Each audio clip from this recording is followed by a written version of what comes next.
Hello everyone, and welcome to another episode of Coding Adventures. At the end of the last video I mentioned a number of improvements I want to make to the visuals and behavior of this fluid simulation, and today we're going to be tackling none of them, because I keep seeing suggestions to try putting the simulation on a planet, and I have no idea if that will work out or not, but it sounds like a lot of fun, so let's just give it a go. Alright, this is our gravity function currently. Not much of a function really, it always returns the same vector pointing downwards. So let's spice it up by allowing the gravity to vary based on the position of each fluid particle. Then if we define the center of some planet, we can redefine down to now mean the direction towards that center point. And for the time being, let's say that gravity still accelerates the particles at a constant 10 meters per second every second, just in that new downwards direction. Okay, let us try running this and see what happens. That is looking suspiciously similar to how it looked before.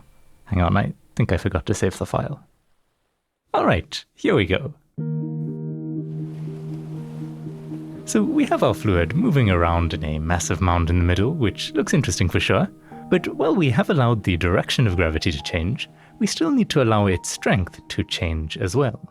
So let's recall Newton's observation that the gravitational force between two objects is equal to the product of their masses over the squared distance between them, and multiplied by some constant. We also know that force equals mass times acceleration, so these masses cancel out, showing of course that one's own mass has no effect on one's gravitational acceleration. It's all about the mass of the other body. Okay, in the code I've now calculated that acceleration for each fluid particle, and we could also calculate how the planet accelerates in response, but I've just ignored that here since the particles have very little mass of their own. By the way, I've set the mass of the planet to a completely arbitrary value of 5,000. I have no idea if that's reasonable, but let's find out. Okay, apparently it's a little high, so we can reduce the mass or tune our gravitational constant, doesn't really matter which, and then let's try this again. Alright, that is looking better this time, although we do have some particles zooming about very energetically, and that's because we're making the simplifying assumption that the mass of our invisible planet is concentrated at the center point.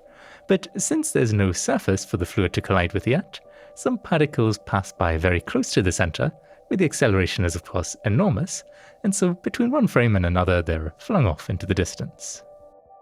Just for fun though, I want to quickly see how this looks if we run it with our screen space rendering technique. And that's looking kind of cool, I think. But anyway, I reckon our next step should be to create a surface for the particles to bounce off of. And let's keep our life super simple for now by saying that the planet is perfectly spherical. That makes collision detection nice and easy, of course. We just test if a particle is inside the radius of the planet, and pop it up to the surface if so. We can also look at how much of the particle's velocity is directed down towards the center, and add that on in the upwards direction to cancel it out. Otherwise the particle would keep accumulating downwards velocity until it eventually phases right through the planet. Anyway, let's try that out, so I'll just set the planet's radius here quickly, and then let it run. Okay, we can see the fluid smashing into it and quickly enveloping the whole thing, before bursting into a fabulous fountain on the other end. There's also a big wave going back across, and we can just make out some splashes on the far side there. Now the wave is returning again, so we should get yet another fountain here, and presumably this is just going to keep repeating back and forth until the fountains finally fizzle out. Once that happens, there's nothing to make the fluid ever move again, which is a little dull, so I'd like to set this up so we can have multiple bodies orbiting about in a sort of endless tug of water. So we can define a little structure for these celestial bodies, storing their position, velocity, radius, and mass, and then we can just loop over each pair to calculate the force that they exert on one another, and apply that to their accelerations. Once we know the total acceleration for each body, we can then loop through once more to update their velocities and positions. Let's then quickly set up something simple, like how about a red planet over here, with a little blue moon orbiting around it. Okay, how does that look? Well, the moon just slams straight into the planet right now, so we'll need to adjust its initial velocity somehow to get it into a nice orbit. And to help with that, I've set up some code here that runs the simulation a few thousand steps into the future, so that we're able to draw out the paths that the bodies will take. And that of course makes it a lot easier now to tweak the initial conditions and get something that we're happy with. At the moment the moon has basically no mass, by the way, so the planet barely budges, but if we increase that a bit, we can see the moon now pulling the planet towards it as well. So if we run this, we can watch as they wobble their way off together into the vastness of space. Alright, now we're going to cover this red planet in water, but what I'd like to do first is just quickly try and visualize how our little blue moon is going to affect those water particles. So using this little function here, which just generates points around a sphere, we can plaster our planet with some number of test points. And at each of these, I'd like to draw little arrows indicating the gravitational influence of the moon. That's exactly what I've been working on over here. So we loop over all of these test points, calculate the acceleration due to the mass of the moon, and draw in little arrows to represent that. Okay, let's see how it's turned out. And it's a bit hard to see some of these because they're pointed right into the planet. So I did add a little padding parameter so that we can give ourselves some breathing room here. And we can also scale up their length so that we can see them properly. But obviously all these arrows are just pointing directly towards the moon, so it's not terribly fascinating. Still, we can at least note that the arrows on the far side from the moon are a bit stubbier than those on the near side, since of course over here the pull of the moon is just that little bit stronger. But I guess what I'm really interested in seeing is how the water will accelerate relative to the planet as a whole. So back in that little function, let's compute the planet's acceleration, and simply subtract it from the accelerations at each of those test points, so that we're left with their relative accelerations. And let's see how that's looking now. Okay, so we can see the arrows on the near side still pointing towards the moon, but on the far side they're now pointed away from it, since they feel the pull of the moon slightly less than the planet as a whole. And aside from that, we can also see over the rest of the planet how the fluid gets kind of smushed inwards and directed towards one of the two ends aligned with the moon, meaning that ultimately we should hope to see a little bulge of fluid forming on either end, giving us two regions of high tide. But that's enough mucking about with arrows. Let's see if it actually works in the simulation. Hey, no eating my cable. I need that.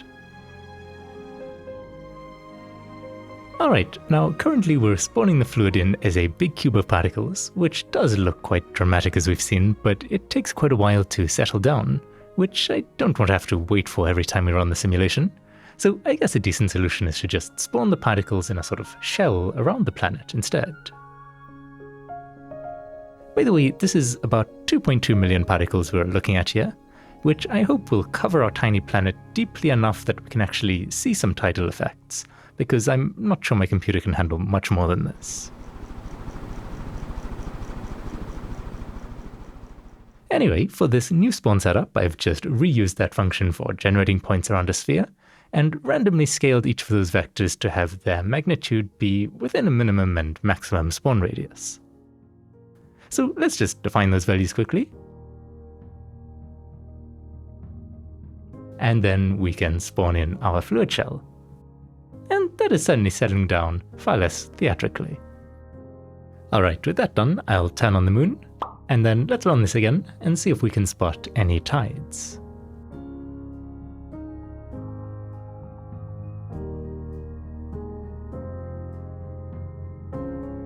So the water does seem to be moving a little bit, but it's purely in the direction that the planet is moving as far as I can tell. It looks like maybe a sort of ripple effect from the planet colliding with the innermost layer of particles as it moves. But I don't see why that would happen unless I forgot to set the initial velocities of the fluid particles. Aha. So they should inherit the initial velocity of the planet we're spawning them around, of course. And with that done, it looks like that weird rippling is no longer occurring, but we're also still not seeing any sign of the tides. Well, I suppose I'll just crank up the mass of the moon really high and see if that does anything. Alright, so we can see our little moon peeking out on the left there, and let's maybe go into more of a bird's eye view so we can see this better. And I believe I see a little bulge starting to form here, quickly turning into quite a big bulge, or more of a giant wave actually, racing after the moon and reaching out with a long finger to wrap itself rapidly around it. In a sense, I suppose we could call this high tide, but that might be downplaying the gravity of the situation somewhat. Anyway, after leaving this for a while, we can see that the moon has sucked most of the planet dry. I think it'd be cool perhaps in the future to try construct the moon and planet out of particles themselves, because I imagine they'd be deforming a lot or perhaps even disintegrating at this distance, which would be fun to see. For now though, I'm just going to tone down the gravity settings a little, and in the planet shader by the way, I also want to temporarily set it to render on top of everything. That way when we run this again, we can more easily gauge the level of the water. And we can now see a more subtle tidal bulge over here and on the other end as well, and our regions of low tide are over on the side here and over here of course. Obviously the strength of this effect is still hugely exaggerated over what we experience on Earth for example, but it would be tough to see otherwise. Anyway, I'm just going to watch this for a little while because I'm curious to see how stable it is.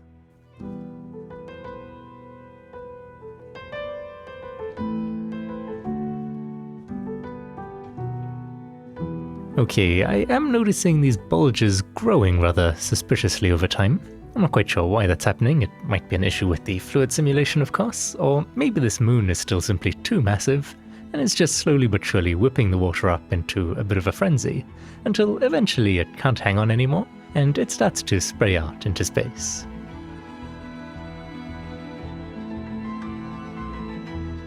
Alright, now that we've seen some tides, however briefly they might have lasted before getting slightly out of control, I think it'd be nice to replace our perfectly smooth sphere planet with a tiny version of planet Earth instead. Happily I have this old Geographical Adventures project that we can grab the Earth from, so let's just open that up. And while we're here we might as well collect this package from Santiago since it's nearby. It'd be rude not to, I reckon. I'd really like to get back to this project someday, I'm just not entirely sure what I want to do with it. Anyway, we're here for the Earth, let's not get distracted. But if I remember right, I've split the world mesh up by country, which is a little inconvenient for our purposes today. So let's actually rewind time all the way back to somewhere near the start of development. I think maybe around here would be good, so let's check that out. Another day. Another detached head. Alright, so in here we can specify a height multiplier along with a base radius, and we get this single little mesh of the Earth. What I'm currently trying to figure out though is how we're going to get the fluid to actually collide with this.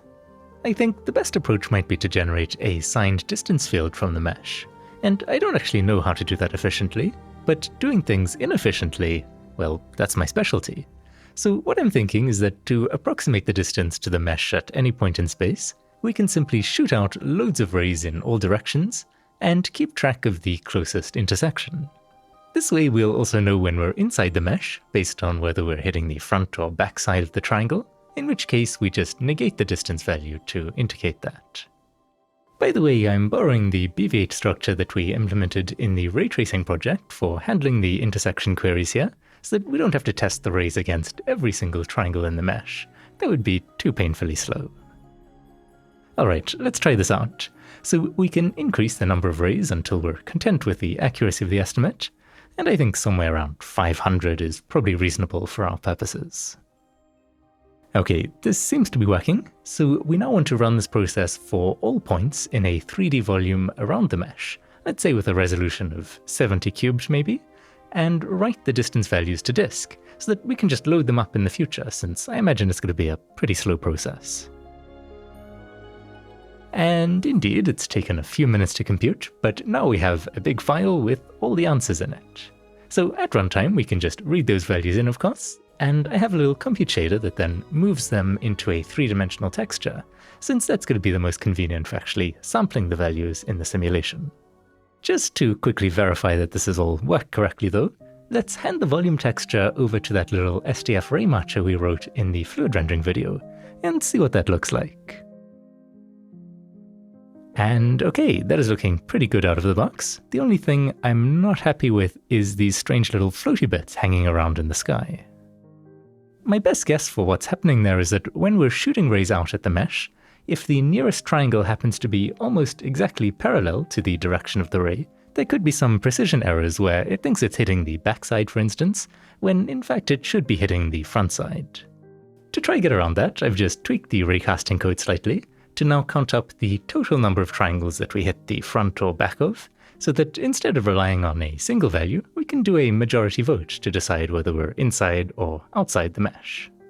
Okay, running that again, it seems like the floating bits have disappeared, so I reckon we're ready to try colliding our fluid against it. So over in the fluid simulation, I've added two little functions, one for reading the distance value from the SDF, and one for computing the direction in which the distance values are most rapidly increasing. Using those, we can then make a new version of the collision handling function, where if a particle finds itself beneath the surface, we simply push it up along that optimal direction, so that it should now be lying on the surface. I did have some minor issues with this at first, like the Earth had a troubling tendency of shooting these giant oceanic death rays into space, or other times the fluid would form into these strange long spikes that would fall down and cause the Earth to start exploding. But after some tweaks and bug fixes, I believe it should be working now. So to try it out properly, let's plop the Earth model into the scene here, and slap on a normal map and some satellite imagery. We might as well also bring in an atmosphere while we're at it, and I always enjoy playing with the parameters of this, so let's try setting the wavelength of green light first of all. Then next let's adjust the wavelength of blue light, and finally, to get something more plausible looking, let's set the wavelength of red light. Alright, that's looking good I'd say, but I think we should maybe render the Earth color in grayscale, just because we're going to be flooding this with fluid particles in a moment, and I think having too many colors could be a bit distracting. But last thing before we bring in the water, let's give the moon a quick makeover too, so it doesn't feel left out. And again, we can just plop on a normal map for some lighting detail, and then add in a color map as well. I think it needs a bit extra brightness, but otherwise, that's not bad. Okay, with that done, let's finally press play, and away we go. Alright, so the continents are currently completely flooded of course, but we can see the water starting to run off into the ocean basins. It does look a bit ridiculous with the terrain so vertically exaggerated, but it is nowhere near practical unfortunately for us to do this at anything approaching true scale. Anyway, I see we have the moon zooming around the Pacific Ocean at the moment, so let's quickly head over to meet it there, and hopefully we'll be able to catch the tide coming in along with it. And indeed, here it comes rolling in the form of a giant wave, crashing against North America at the moment and heading rapidly for the Andes, where we can see a huge impact with some of the water even spilling all the way over. Mostly though, the wave seems to be rebounding now and heading down towards the Antarctic. Okay, so realism is obviously completely out of the window, but I think it's still a lot of fun to look at least, so let's call it a success. It would be cool though to try aim for something more plausible looking in the future, which I imagine would require a much larger and probably more accurate simulation, with the moon's orbit further out since the effect is somewhat overboard at the moment, and we'd need to include things like the spin and tilt of the Earth, maybe add in the subtle influence of the mass of the sun, and so on and so forth. It turns out tides are really complicated with many contributing factors. In any case, we can see another high tide happening over here, although this one is not quite as intense as before. Look at this measly wave not even making it over the mountains. So in our simulation, we get a much higher tide when the moon is directly overhead. And just out of interest, I wrote some quick code to compute how much lighter we would actually feel if we were standing on this tiny Earth and the moon passed directly above us. So crunching the numbers quickly, the answer comes out to a pretty dramatic 15%. Just for comparison, let's also plug in some rough values for the real world over here, and run it again. And reality is much less extreme of course, we only feel lighter by about 0.0003% when the moon's above us. It's kind of amazing to me actually to see just how weak the moon's influence really is, and yet for it to still have such a profound effect on our planet. I guess when you have such a vast volume of fluid as the oceans, all those little contributions we saw kind of squeezing in at the middle and pulling out at the ends just add up to quite a lot. Anyway, to move just slightly towards a more realistic setup, I thought I'd experiment at least with making the Earth spin on its axis. It'd be nice if we could see it rotating through the 2 tidal bulges each day, but everything just kind of exploded. Granted, we might have better luck if I was more patient and ran it way slower, I suppose, but I think I'm going to leave all this for future experimentation. What I rather feel like doing instead is putting the fluid on a little procedural planet with the ability to deform that planet at runtime, so we can play around with creating little rivers or dams or whatever. So I'm just going to borrow some code from this old terraforming project, but I do want to make some tweaks, like for example it currently does an expensive CPU readback every time we click, so that it can raycast against the mesh and figure out what part of the terrain we're clicking on. This time I've instead just written a little compute kernel, where it steps through the terrain's density texture along the mouse ray until it finds itself beneath the surface, at which point it exits the loop and directly modifies the density texture at that point. To try that out, let's first configure the settings for our new planet here quickly, so we can set its base radius, and then maybe play with the scale of the procedural noise, add in some more layers and so on, until we're roughly happy. Then I'll plop on a simple cartoony shader, and now we can test out the terraforming. Okay, we just blasted a hole right through the planet, so I'd say these settings need to be toned down a little.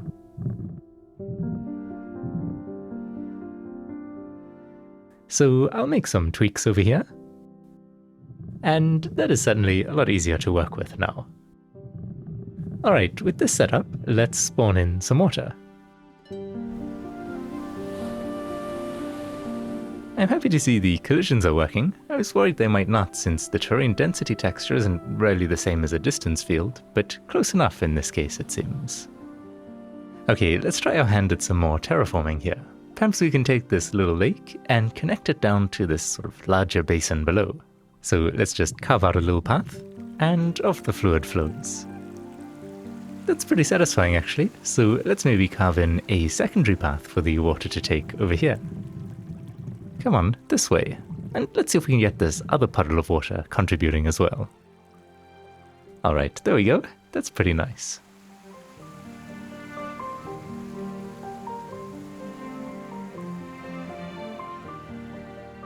Let's then see if we can get a little waterfall going over here, so we can just carve out some more rock, and that's not too bad. We don't only have the ability to remove rock though, we can also magically will more rock into existence, and so let's try doing that over here. Maybe we can try extruding out some sort of giant archway, so let's lift this into the sky, and then gradually begin bringing it back down to the ground.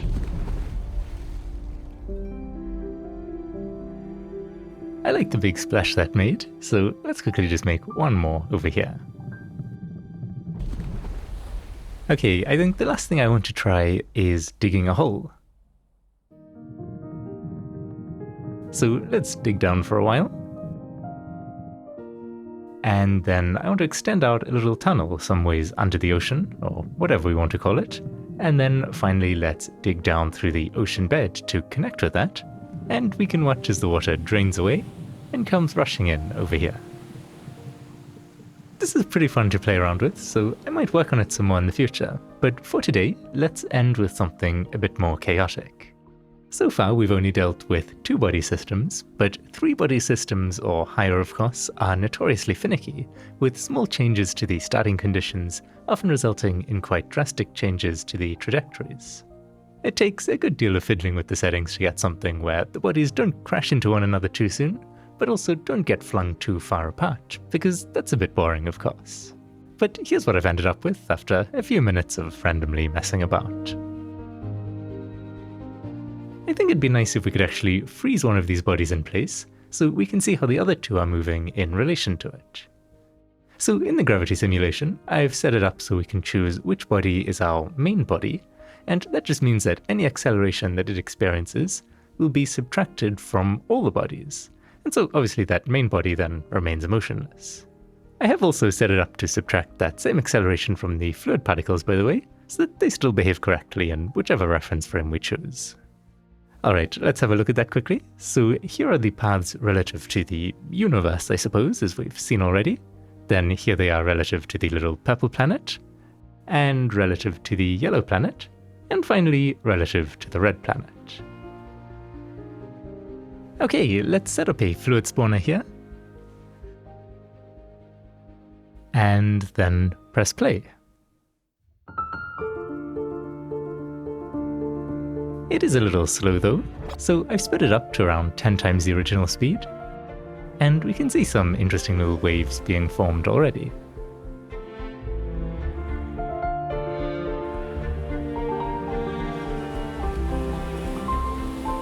Alright, things are really starting to heat up over here, so let's just watch for a minute and see how it unfolds.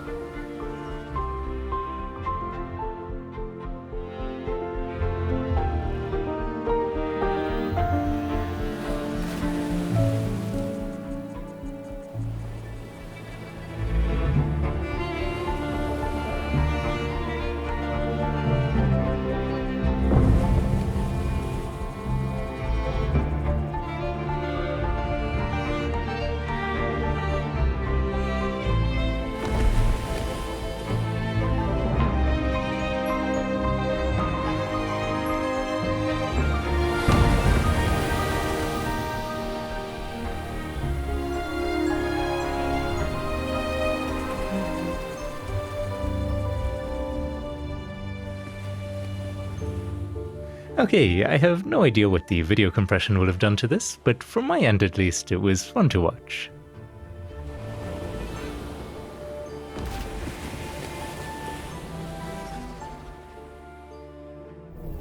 Overall, I've really enjoyed messing around with all this stuff, so thanks to everyone who suggested the topic, and let me know if you have any ideas on how this could be expanded in the future, or for anything else you might be interested in seeing. That is all for now though. So thanks for watching, and until next time, cheers.